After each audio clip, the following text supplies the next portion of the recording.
I hope this week has been absolutely fantastic, and the conversations and energy in the offices has been absolutely amazing.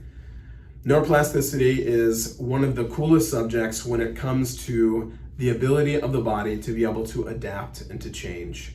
We have an incredible opportunity with every single adjustment to change somebody's life for the better. This week we've talked a lot about the positive side, or the good side of neuroplasticity.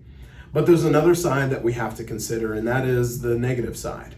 I've said the phrase several times this week, but the brain is always learning. But the brain is also neutral. It doesn't know a difference from good or bad, helpful or unhelpful habits. One of the things the speaker at our seminar earlier this year talked about is that our ears are always listening to what comes out of our mouths. What we say to somebody else about ourselves, what we say to patients, what we say to each other, we hear as well. Our body and our brain is going to adapt to whatever comes out of our mouth or whatever we experience. So if we have poor habits, if we learn improper things within our body, if we make adaptations, our body can make neuroplastic changes for the negative. That's why it's so valuable to provide a proper stimulus to the body, to the brain, to constantly drive positive changes. Repetition, whether it's good or it's bad, can result in neuroplastic changes.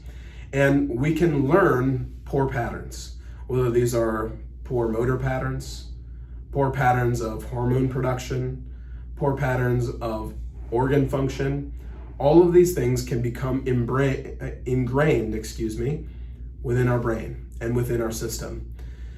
These are what people walk in the doors with, these poor patterns that have developed over time. But it is possible for these things to start to trend in the negative direction. I want you to use this information, and you have the opportunity to talk about neuroplasticity in a different light. This highlights the value of continued wellness adjusting, the continued stimulation to the brain to continue to drive connections. A lot of times a patient who's been with us for a while may look at us and walk into the office and may make a comment or, may seem like they're disconnected. They may think, is this really benefiting anymore? Can I see any more changes than what I've seen? I'm not as terrible off as when I walked in the door, so the changes may not be as significant as they were early on. But there are still more changes that can happen. We can still continue to drive that proper information to the brain to set them up to be more successful, to allow them to be able to better manage the stressors that are within their life. It's important for us to be able to put everything into perspective. It's the ability of our body and our brain to be able to adapt to the environment around it.